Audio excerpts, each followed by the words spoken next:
to do is generally to tell people a little bit about, I suppose, what Sheena has done herself and what I would recommend to people who are coming up to exams. We know that's not all of you, but we've jumped on specifically for those of you who have exams, who have 11 plus coming up in the first, the second, or the third week of September. So that's not all of you, but just for those people who have come up to those who are maybe approaching those last couple of weeks. And hopefully it's going to be a fairly short one. I'm going to tell people what I suppose I would recommend my clients, and hopefully Sheena is going to explain a little bit about what she did when both her children were coming up to 11 plus. So yeah, so we should be good. And so it is great to have Sheena back with us.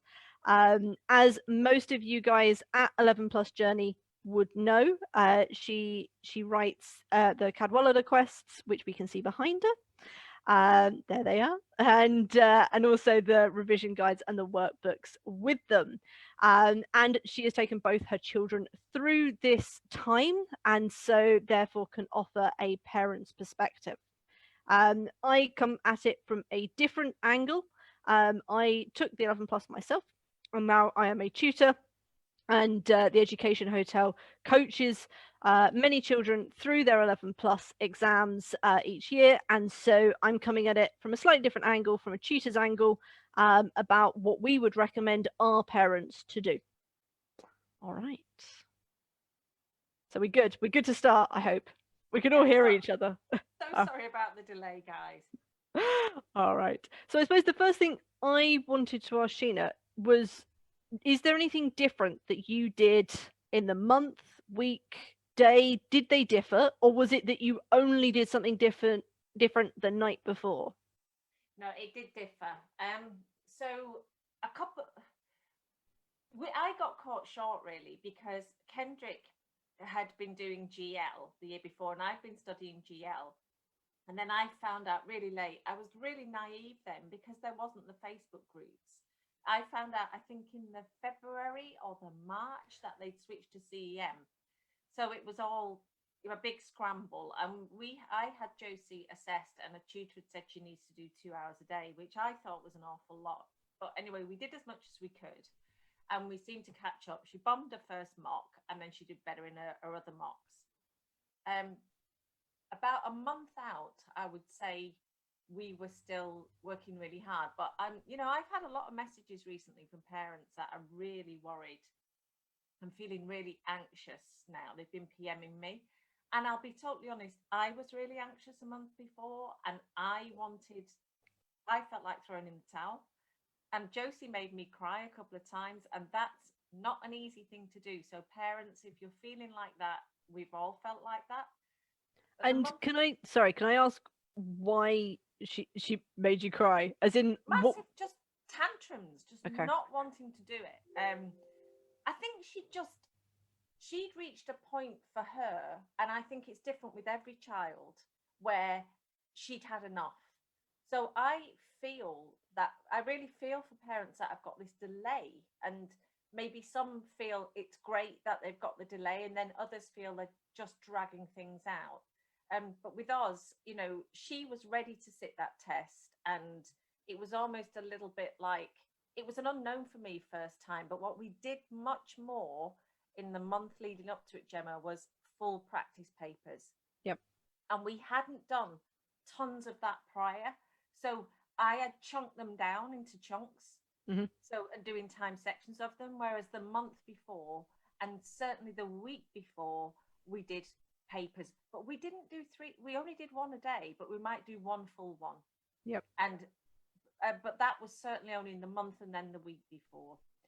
Um, For and stamina, I suppose, to yes, and make sure just you get used to it. And yeah, it was just to give her that feel of the real thing. Obviously, she'd done the mock tests, but yeah, I just felt it was the right thing to do.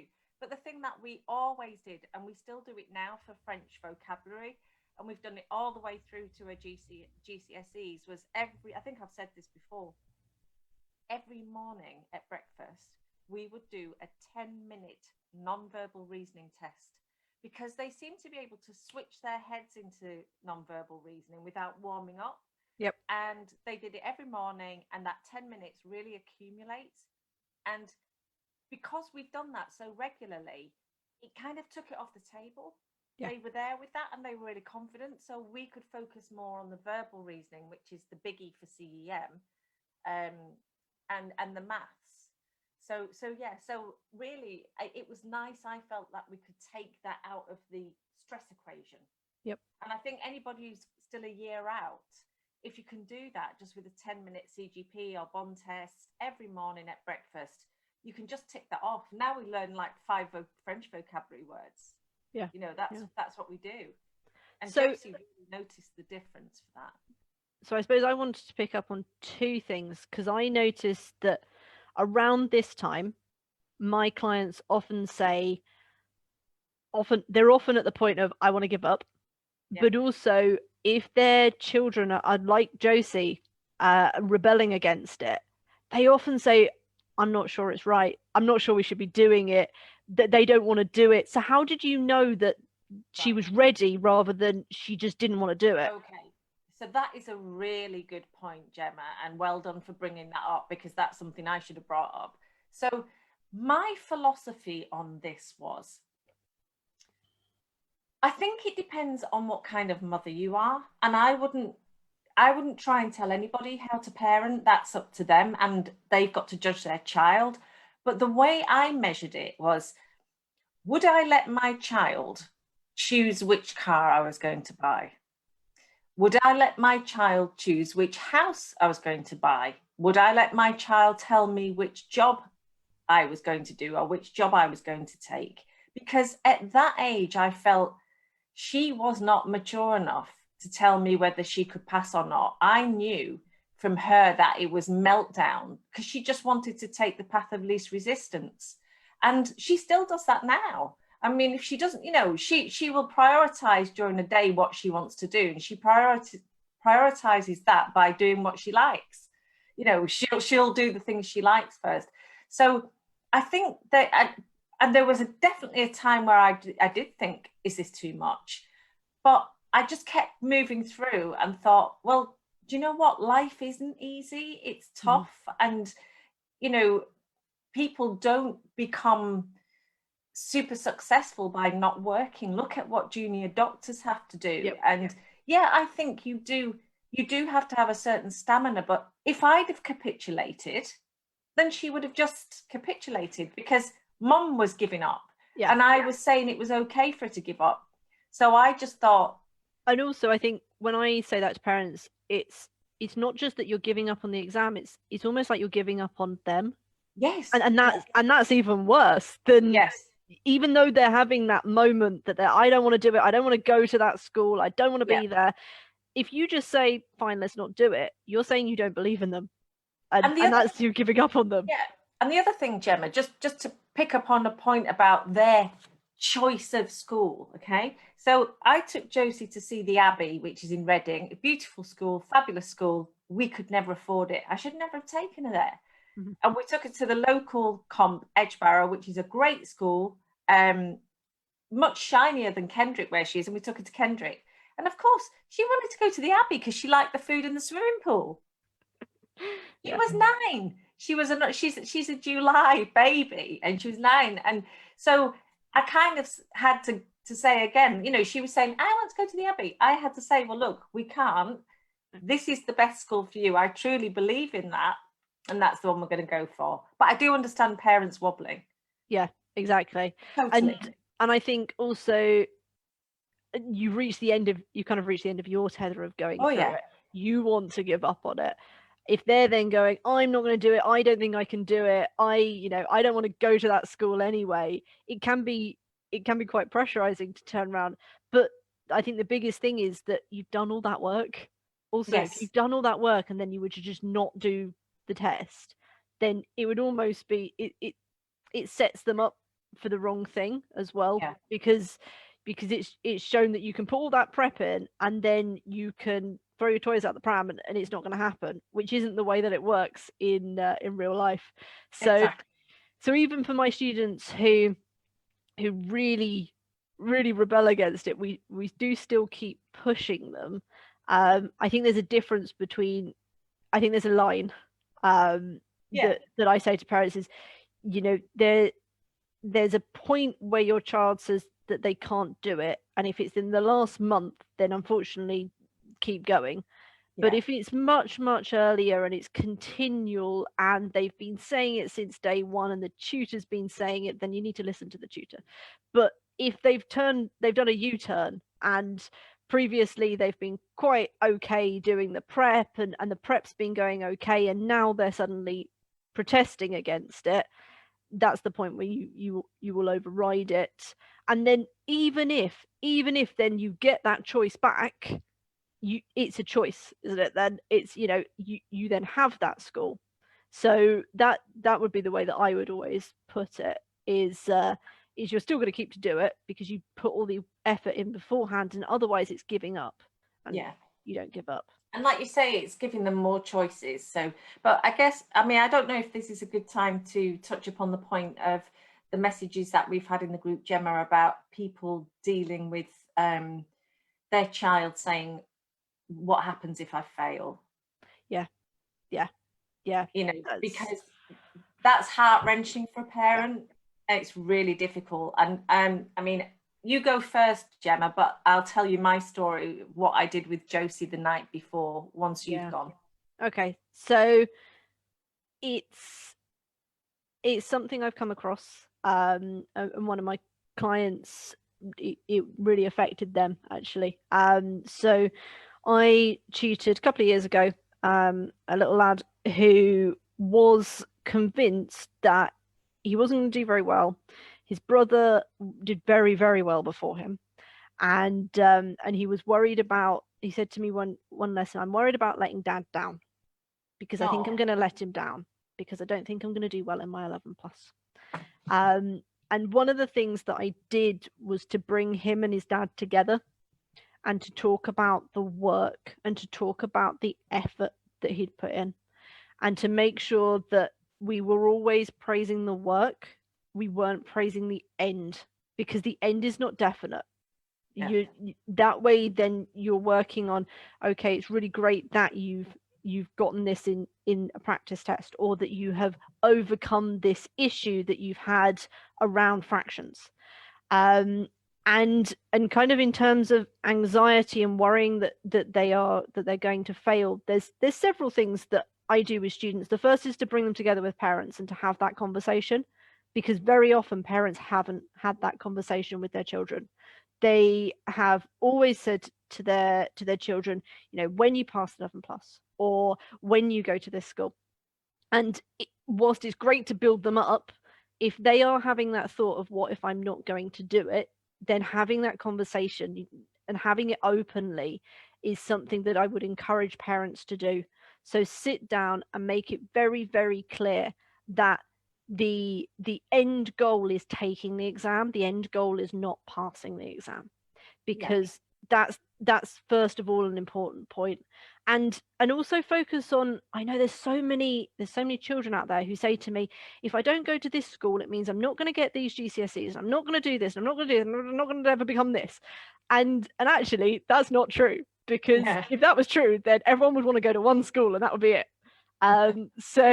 So again, it's about making sure that they know that the opportunities are there in other schools, and that obviously this is a target school, this is an interest school, it's one you would like them to go to, that hopefully they would like to go to, but that there are other schools as well. And the other thing that I do with mine is I talk to them about, okay, well, what happens if one paper goes wrong? Because that is sometimes part of that what if I fail kind of whole thing. And I say to them, okay, well, what if maths goes horribly wrong? And you kind of watch them get a bit panicked about it, and then make it really obvious that you've still got another test, right? You still got another chance. What if that goes wrong? It goes wrong. You know, it happens. It happens to everybody at some point or other. And again, for parents, when I bring parents in, I like to discuss about the way that they feel, So with these two, with this little boy and his dad, I asked Dad about a time that he'd failed to do something, and suddenly it was as though the child had never realized that Dad had failed, and he'd never considered it. And Dad sat there and said, yeah, this is a time that I failed to do something. And then I picked myself up, and it was about a time that he'd failed to get a promotion and at work, and what he'd done about it. And I said to him, how does it make you feel? And he was mimicking a lot of the same things that the child was worried about. So it's very much about having that conversation with them about because often children, when they're that age, they think that you do no wrong. They think that you've never failed at anything before, that you don't have those anxieties, you don't have anything that's ever worried your life. So just having that conversation, I think, is important, but at the same time, it is important not to say that you're anxious that they're going to fail, or you're anxious, and never use the word fail. Like, for me, I don't use it, because it's either you don't get the place, it's either that you get this place or that place. That's all it is. There's no failing of the 11 plus. That's actually really good advice, not to use that word fail. I think. Yeah, there is no fail, because otherwise that's a definite end, and that's it. Whereas all the work that they have done, if you say they fail, that puts all of it gone. I'm writing that down, Gemma, because I like that. There is no fail. There's no fail. That's really good. It's interesting, just to pick up on a point. So again, it goes back to, there's two things I wanted to say here. It's the first time you go through this journey is a lot more stressful than the second time, because obviously the second time around, you know what you're doing more. But I think when you've had the first child that passes and or gets a place, should I say, not passes or fails, gets a place and gets a place easily, that can put pressure on the second sibling. Because although fortunately for me, Jude's pretty laid back. So, but I think if you've got a child who isn't laid back and is living in the shadow of their sibling, that's also another little hurdle. And do yours go to the same school? No, they go to different schools, just because one's a girls, one's they're single sex schools. That was one of the reasons why I wanted my daughter to go to Kendrick, really. But so it's easier I think it's easier on the parent, but maybe slightly more difficult on the sibling. But just to pick up the there is no fail part with Josie, all the way through, I debated when I should say to her, it really doesn't matter whether you, I think I probably used the pass and fail, Gemma. So and I think you're right, it's wrong. But I'll be honest, I think I said to her, I worried about, because at the end of the day, I wanted it to pass, but if she didn't, she didn't. And we would move on. But I didn't want to give her too much of an inkling that it was okay not to get in, because that might have let her off the hook in terms of taking her foot off the gas. Now, this is just my child. So what I did with her was, and I did discuss this with Tim, my husband, as well. I made a conscious decision to leave that until the night before. And I didn't know if that was a mistake, but I didn't think it was, because we'd done all the work. And she wouldn't throw that away. So the night before, and she'd been promised, something, for, and I will say as well, I probably said for passing. So I'm sorry. And, it was a big thing. It was a dog. And then, but the night before, I sat with her in bed and I said, look, Jose, I said, first of all, you're getting a dog no matter what happens. And it's not about passing and failing. It's because of the work you've done. That's what I said to her. So that was a massive, like, oh, really? Wow. I said, absolutely. You're getting that anyway. But then I said to her, and it does not matter now. We've done everything we can do. And I truly believe that, actually. I got to a point, Gemma, where I couldn't do any more. So I didn't have the guilt of failing her, if that makes sense. I knew I couldn't have done any more. And I said to her, look, tomorrow, go in there, just do your absolute best, and I'll talk in a little while about the tips and tricks and things that I told her about. Yep. Do your absolute best, and that's it. It doesn't matter. So, and then I went on to say, look, remember your exam technique, blah, blah, blah, which I'll cover in a bit when the time is right. So she was prepped. I said, you can't be more prepared. Go for it. Yeah. And don't worry about it. No matter what happens, it doesn't matter. Yeah. And I think that talk the night before was the right thing to do for my girl. Whether parents want to do that much earlier is up to them, because it's their child. Yeah. But I felt that I almost saw her relax when we had that talk. And then especially when I said she could go shopping with her friend afterwards, she definitely relaxed. Yeah. I think so. For mine, I would do it anywhere from a month to the day before. I would never do it before. But I know some students are really anxious about, and it is often letting their parents down. Yeah. And it's about that conversation about, you can't let me down because you put all that effort in. Yeah. And I think that is the key. Often they've got a sibling who's already gone, or a cousin, or someone they know very, very close, and that's why they're worried about letting that parent down or failing. And that's why that conversation has to be had as well. I don't think it's something that you can breeze past, because otherwise they've always got that anxiety. And that I've seen it go the complete opposite way. I used to invigilate the 11 pluses, and when we had a student who and it was the reason that I say once you've done the maths there's another exam, is because we had a student who lost track of the maths, didn't do it, fell apart completely, couldn't go back in, and that was it. And there was the first exam was the maths, and then it was an English, and then there was a verbal reasoning. And they were convinced, that's it, I failed, my parents are going to be so angry with me, all sorts of things, and we could not get them back in the room. Couldn't do it. And that's something that that had they been told by their parents, it's not something that we're not banking on you to pass, that we're happy with the effort that's gone in, then she may well have gone back in, but she didn't at all.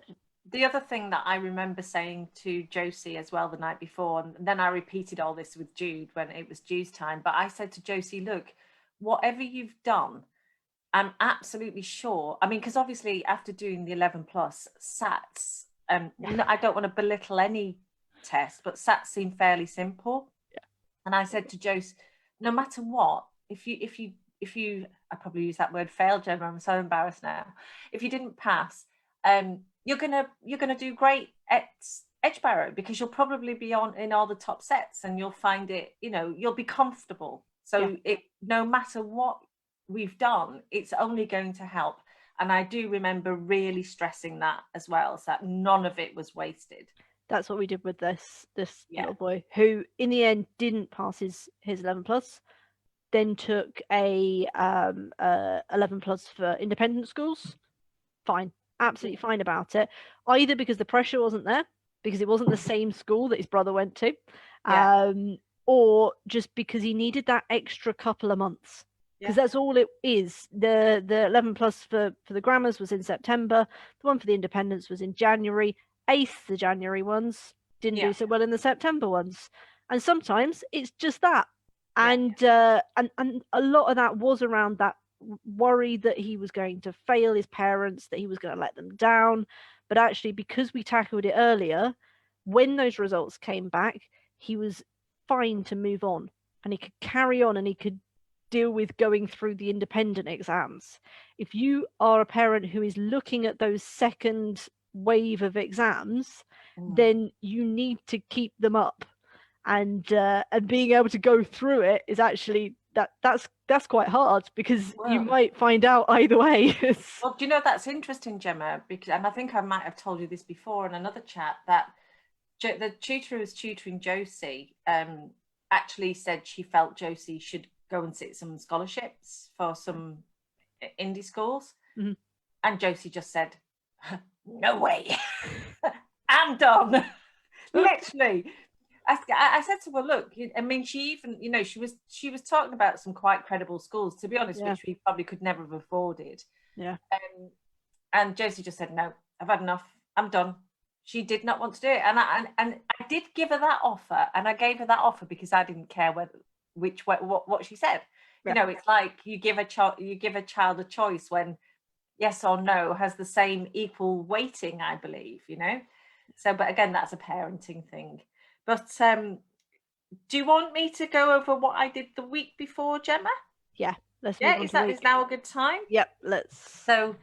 So yeah, every morning, not just the week before, we did this every day. We do our non-verbal reasoning 10-minute tests, and we kind of had that box ticked.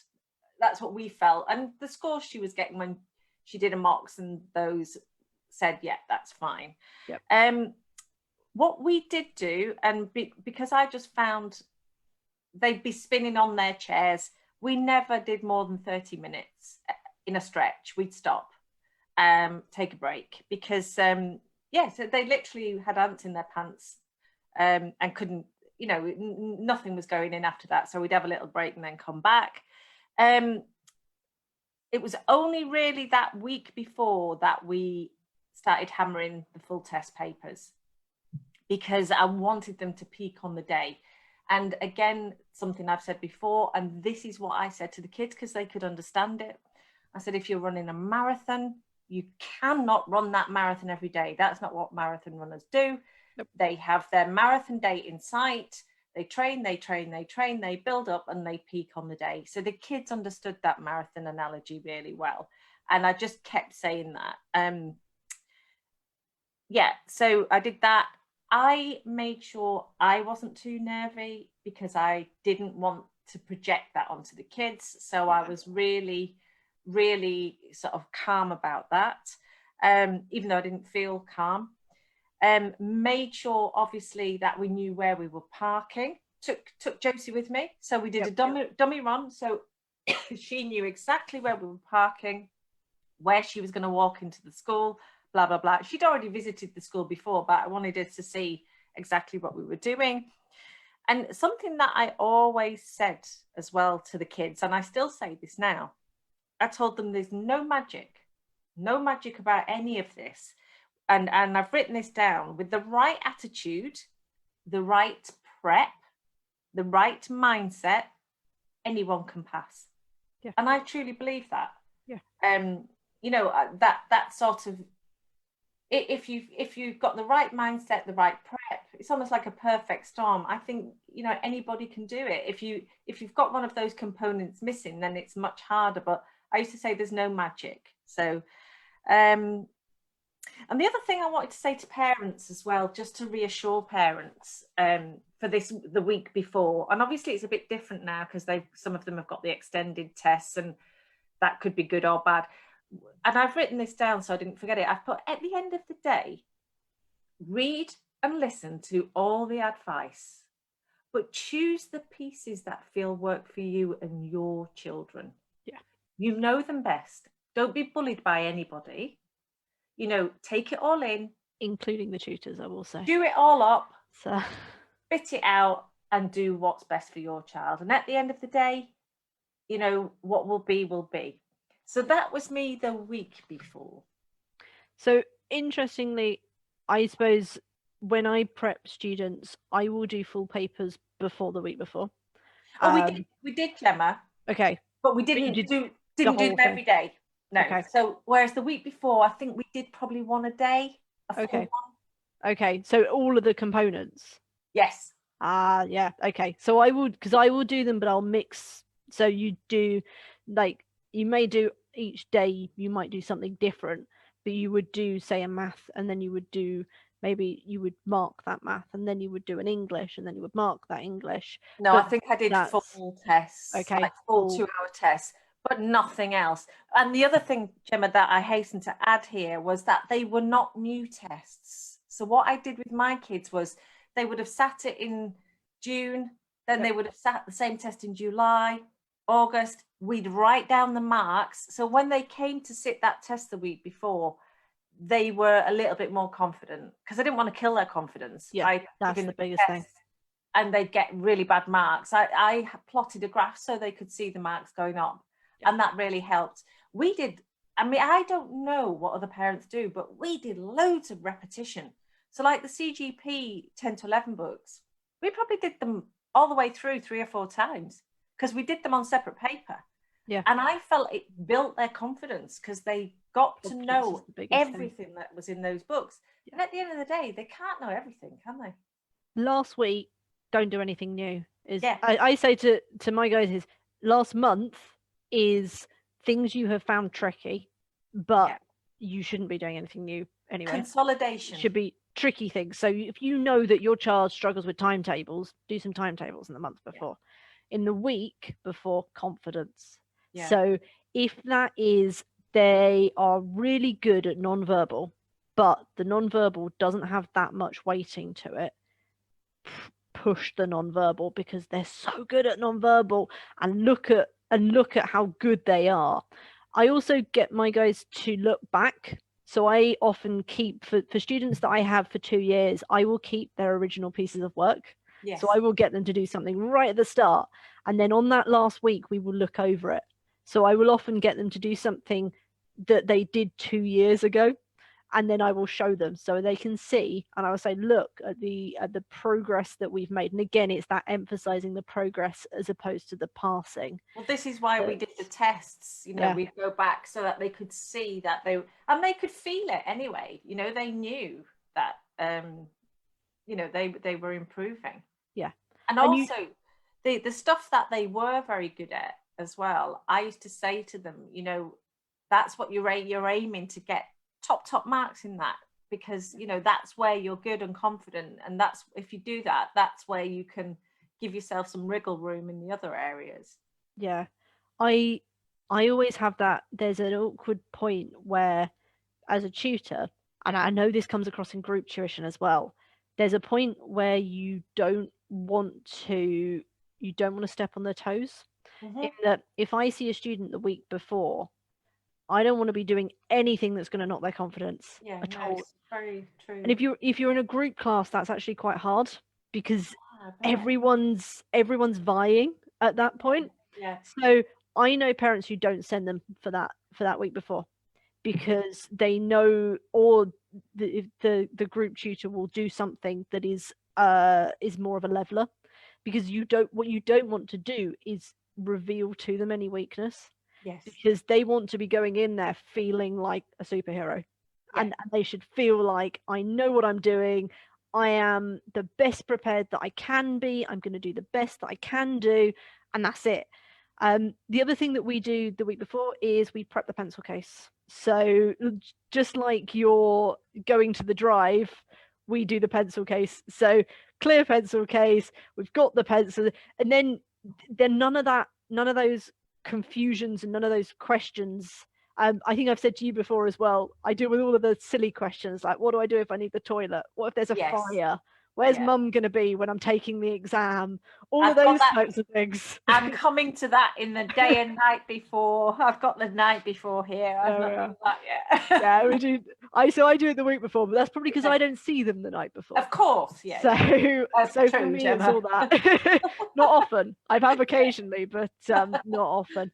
And often I'll sit with parents so that we can have a full conversation, and we'll do things like, you know, what are you gonna have for breakfast that day, because it makes a difference sometimes. So some students, and I was one when I took it all the way through up to my A levels, and actually beyond. I think I did it myself when I was at university. I'd have porridge on an exam day.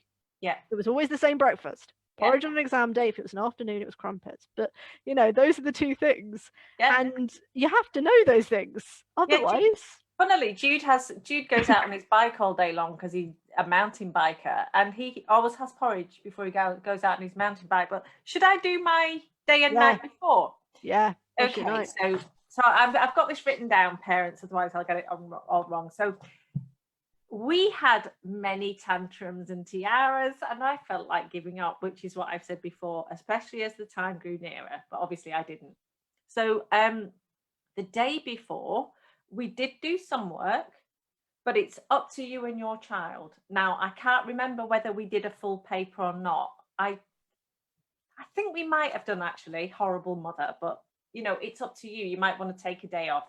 That's and I put here, with the current delays, you've got to gauge what you want to do without sitting them anymore, or it could be a great catch-up time. I felt that mine needed a final push in that week, so that's why we did the tests. And again, the marathon analogy, I wanted them to be fit enough to peak on the day. But what I did do is we went out for a really long walk. We did lots of physical exercise as well, so that she would sleep that night, because I know she always slept better if she'd been swimming or, played tennis or done some sort of sport. So we made sure that she'd done that. I mean, with your kids, what relaxes them. It might be watch a movie. I don't know. She went to bed early, but she read. And we were quite open about how long she read for, because what I didn't want to do was say, right, lights off, you must sleep, because she wouldn't have slept. She would have tossed and turned. So she went to bed with a book, and I think I was quite lenient about. Oh, and also where we were, you didn't get a choice of morning or afternoon. You were either given a morning or given the afternoon, and both of my kids got the morning, so they did have to get up reasonably. Jude had to be there for 7:30. Yeah. Anyway, I know, cruel. So make sure everything is packed and by the front door. Leave nothing until the morning if possible, unless apart from snacks and drinks, and let your child see that you're organised, I think, because she's quite laid back in those ways, Josie, whereas Jude, he would have been checking whether his things were at the front door. So I made sure that I wasn't lastminute.com. Fill the car with petrol, make sure you know where they're parking. Tell your child that you're going to be near the test centre. Yeah. So I was in a Costa just down the road, made sure she knew where I was. And I had that talk with her.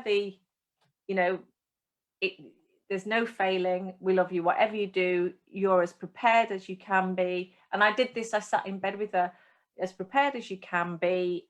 We love you, come what may. You'll be getting your dog come what may, because you're getting it for all the work. We did that the night before. And then we gave her another surprise and said that you've got a shopping trip planned with your friend who sat the test with her. So that's what we did the night before. And then the morning of, we got up with plenty of time. Yep. And we made sure she had a decent breakfast. I mean, Josie's choice of breakfast would have been the biggest bowl of Cocoa Pops she could get her hands on. So we probably did let her have some of those, but then probably tried to put something nutritious into her as well. But I can't remember what that was. Yeah, nice and calm.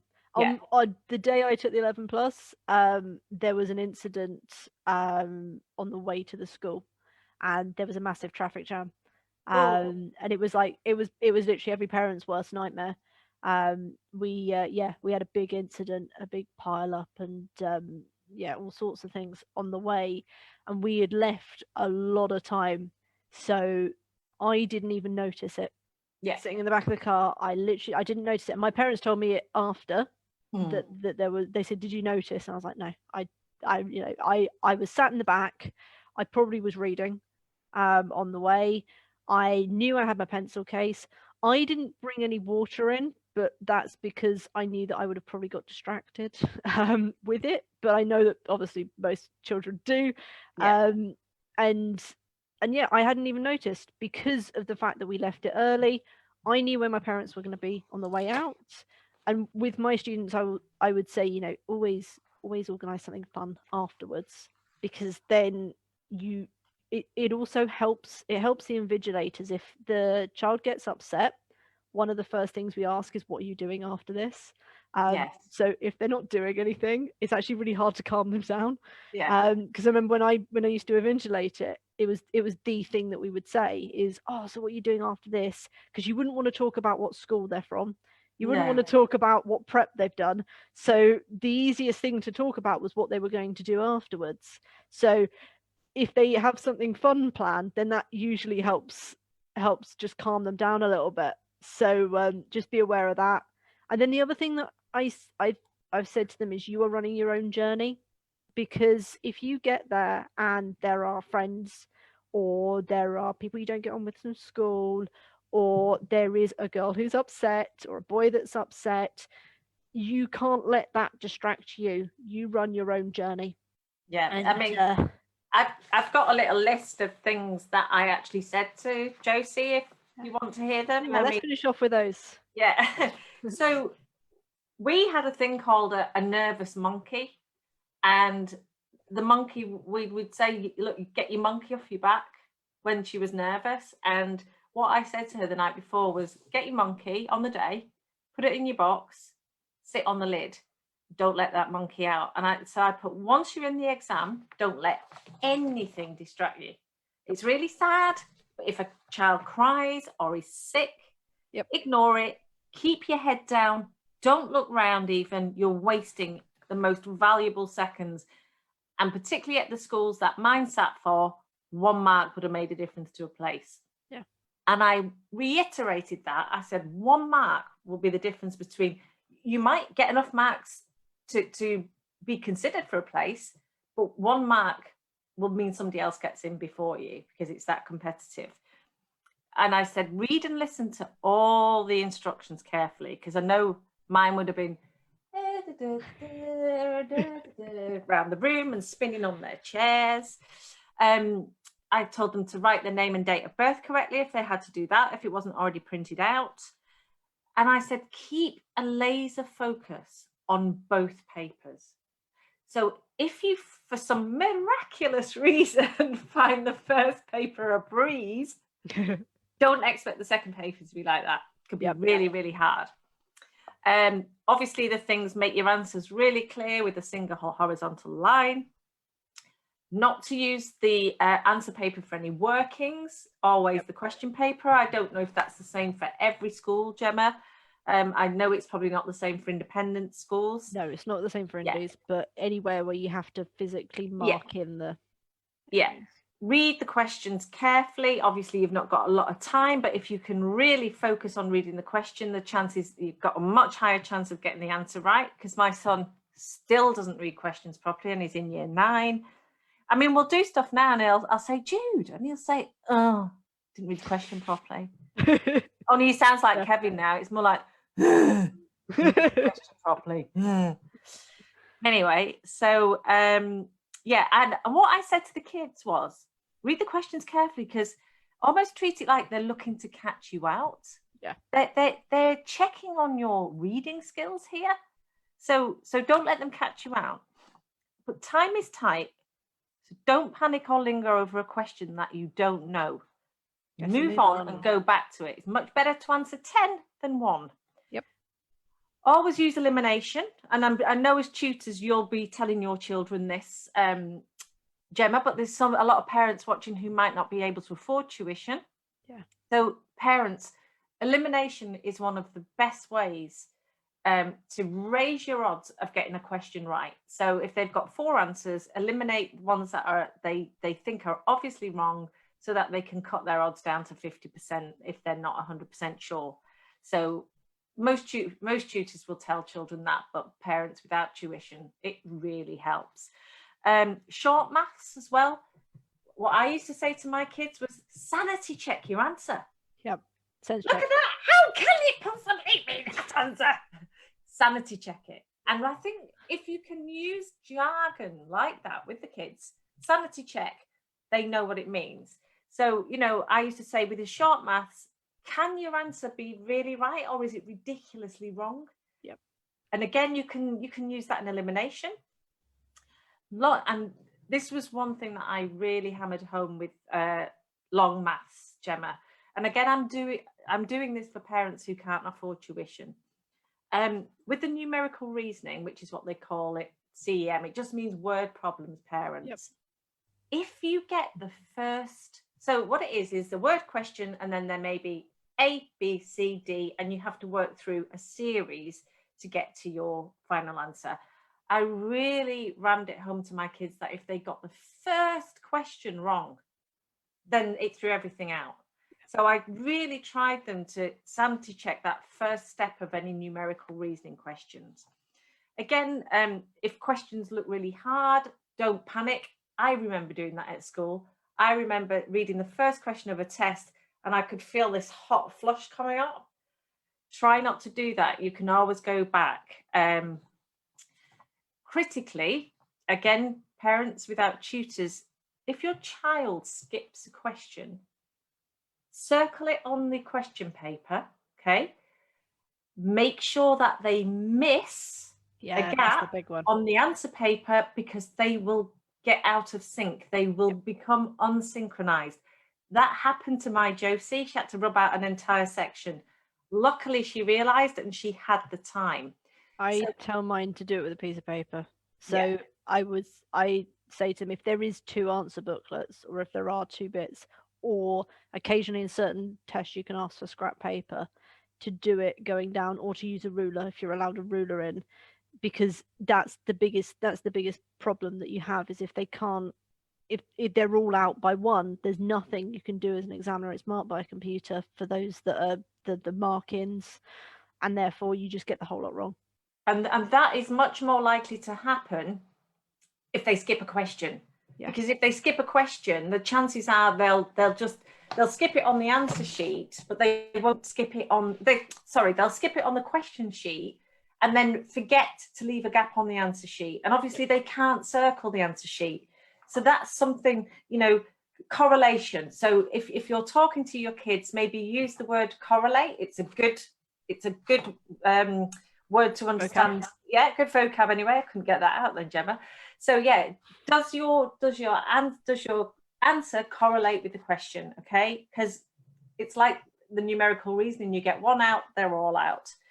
Yeah, and if you get an answer wrong, you want to change it, don't scribble it out and put another one in. You have to rub it out, the first one, so that it's completely gone, and just put 1 more in. Okay. Mine were given. I think, I don't know if it was 1 minute or 2 minute warnings at the end of each section. Yep. And that was CEM. Now, what I said to mine was, and I think I'd like to hear what you think about this, Gemma.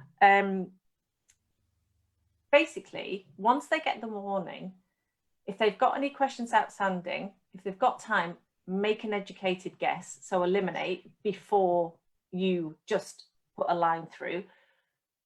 But if that buzzer goes, and this is where one of the people that wrote in had said the person was terrified that if the buzzer goes and he's still making a mark, keep going, is he going to get thrown out? I said to my kids, till they take the pencil away. If that buzzer goes, and I said to my kids, if the buzzer goes and you're out of time and you've got 4 or 5 questions left, just put 1 letter in. C. Because that randomizes your chances of getting something right. And it also stops you thinking, should I put A, B, C, D? Just choose 1 letter. We chose C, and just put C, C, C, C, C. But that, kids' parents, is only if the buzzer has gone. Yes.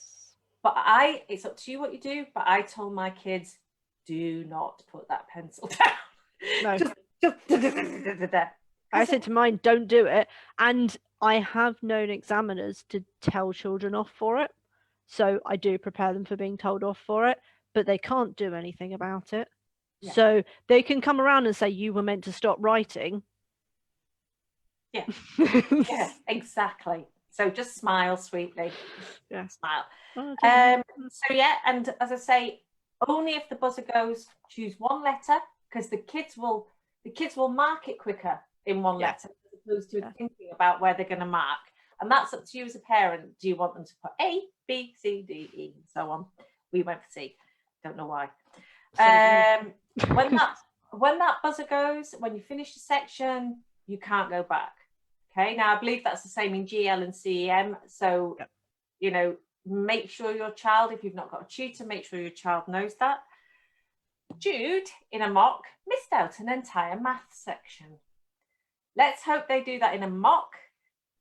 Tell them when they turn the pages to make sure they're not turning 2 pages. And look on the back. Yeah, look on the back of the paper, because they don't turn over and they don't realise until it says end or end of paper, That is the end. No Yep. other time. Yep, because Jude missed an entire math section, and that his marks correlated to that.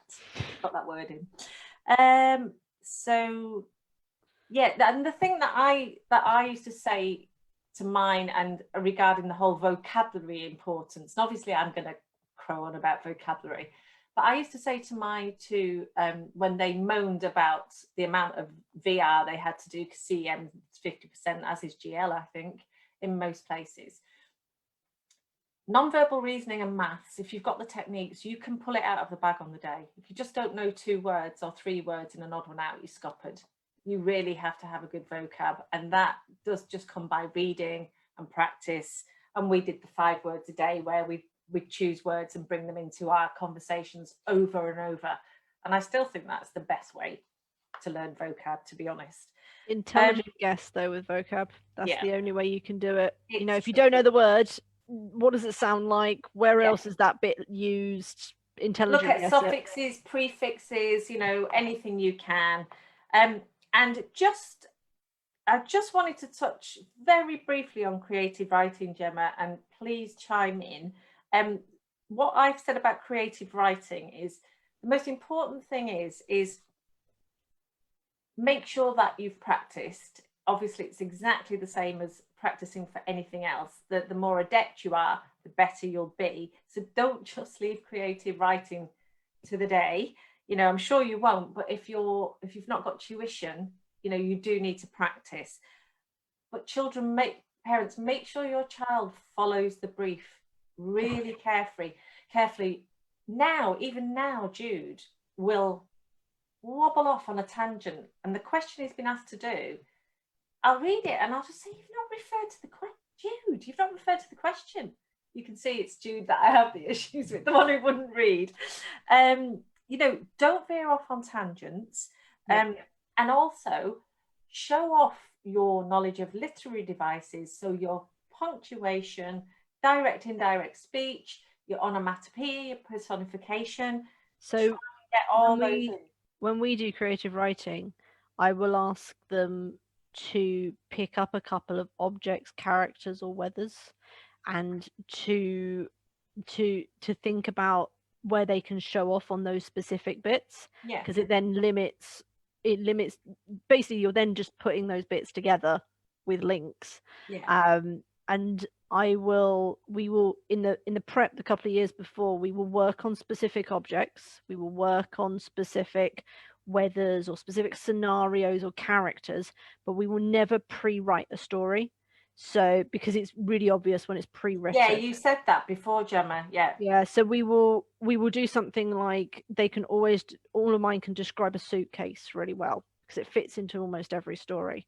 So if they were asking you to do a winter's day, you might go out and there might be a suitcase there waiting for you in the snow, and you might pick all the stuff out to build a snowman or something, but you can describe the suitcase. Or you might have a description of a girl who is always going to be in some of your stories. So it's almost like you've got this world in your head, and that's where you show off. That's where your similes, your alliteration, your onomatopoeia comes in, because then you can describe that forest, that person, that object really well, and the rest of it's linking.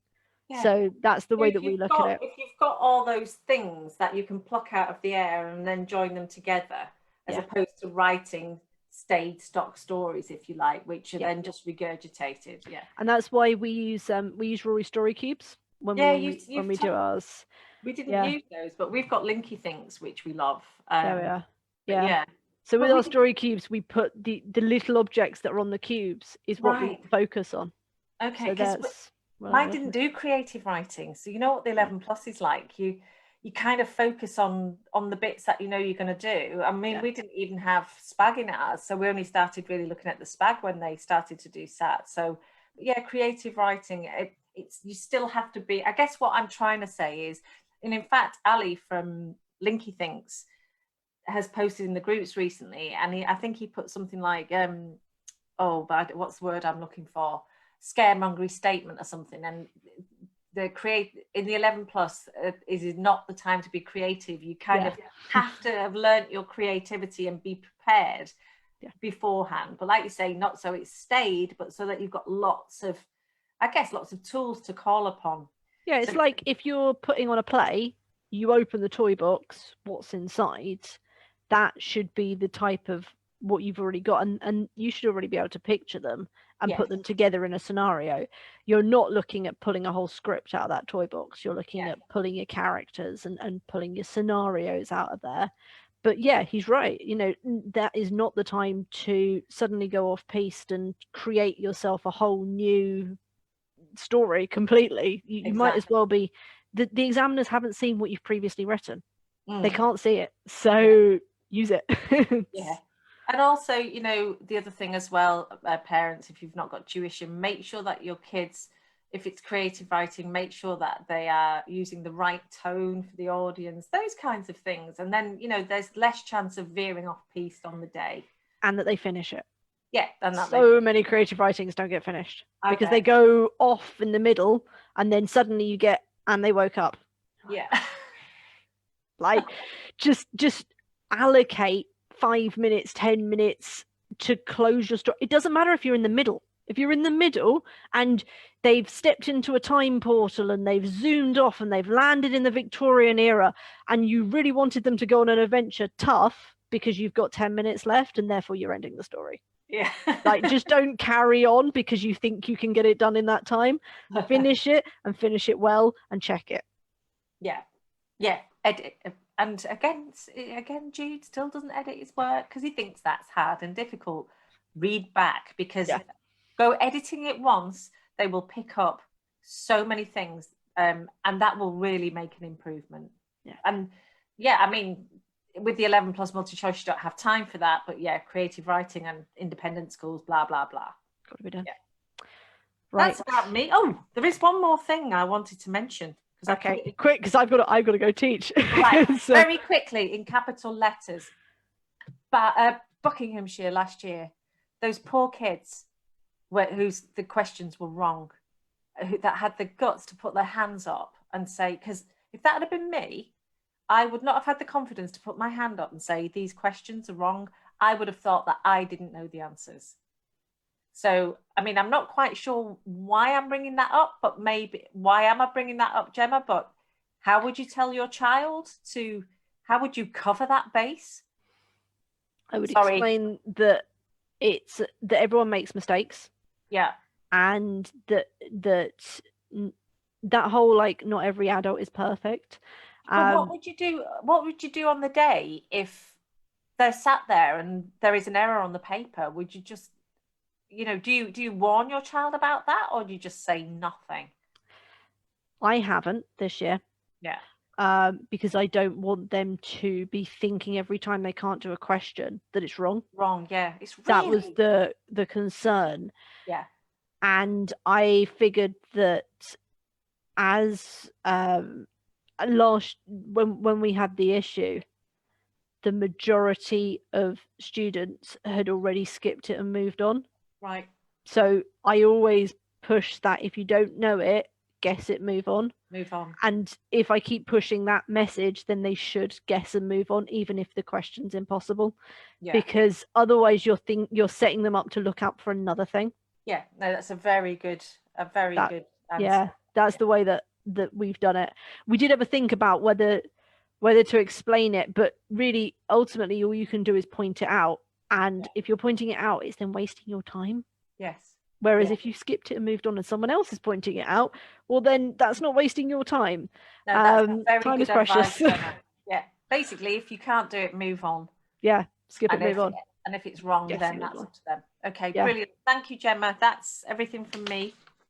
Okay. I suppose in terms of my last points is that there will be I say to all my parents, there'll be a point where your child will cry in this last month, and that's normal.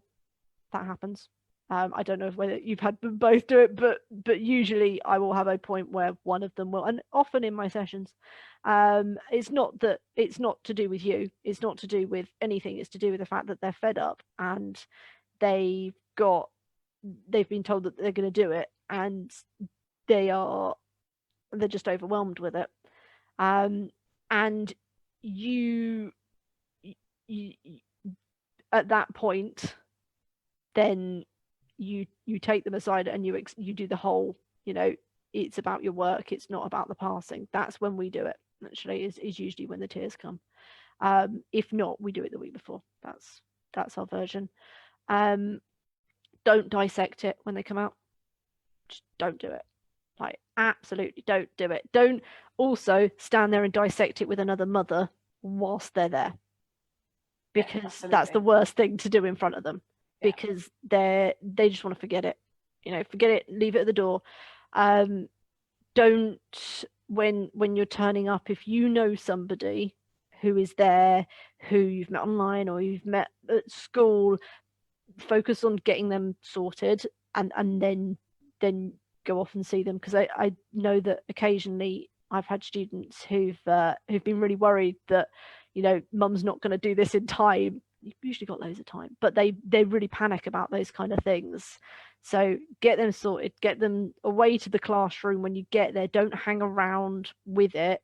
If they can go straight to the room that they're going to be taking the exam in, then they're going to be a lot better off and doing that, because they are entering their exam, than if they have to stand there with you whilst you have a chat, or whilst you deal with this thing that's happening. Really just try and get them off as kind of as quick as possible, but not like just sending them off, but you really want to get them started on a good note on that one. Yeah, when mine came out, I just said, how did it go? And they said, this is in this. And then they didn't want to talk about it anyway. So it was just like, okay, it's done. No. And it was Jude's birthday, poor thing. He did it on his birthday. But don't, I suppose, don't compare them. I always say that to parents, is just don't compare them. Don't sit there and analyze their performance. Don't, if they do something in the last week that they absolutely bomb a paper because they panic in the middle of it, and so for even if you've been over that paper before and they suddenly come out with 30-odd%, don't make a big thing out of it. Yeah. Just say, oh, isn't that, it happened today, it's not going to happen on the real thing, this is why it happened, probably because they panicked. And don't make a massive thing out of it, but do try and make sure that they're doing stuff that they can confidently do, because there's no point doing hard stuff in the last week before. You're not going to gain anything just in the last week. You are more likely to destroy their confidence. Yeah, more likely to crush confidence when you just want to keep it. Oh, that's brilliant. Thanks, Jemma. All right, perfect. So hopefully that has helped 11 Plus Journey members. Apologies for the technical issues. Yeah, and because of the technical hiccups at the start, I didn't have a chance to say thanks to Saba as well. Yeah. So thank you, Saba, and sorry to make you wait right to the end for inviting Jemma and I to do this. Had we not had the panic at the beginning, we would have both said thanks then. Thank you. Yeah, exactly. So it's great to be able to give this advice to 11 Plus Journey members. That is what we're here for. And hopefully you will see us and other admins jumping in on threads over the next couple of weeks. And if your child is due to do their exams in the next few weeks, I never say good luck, because they don't need luck. It's hard work that got them there. So I never say good luck. I say all the best, because luck has got nothing to do with it. Well, maybe a tiny bit, but it's when preparation meets opportunity. Yep. Exactly. And it'll be over soon. All the best, folks. All right then. Bye-bye. Bye.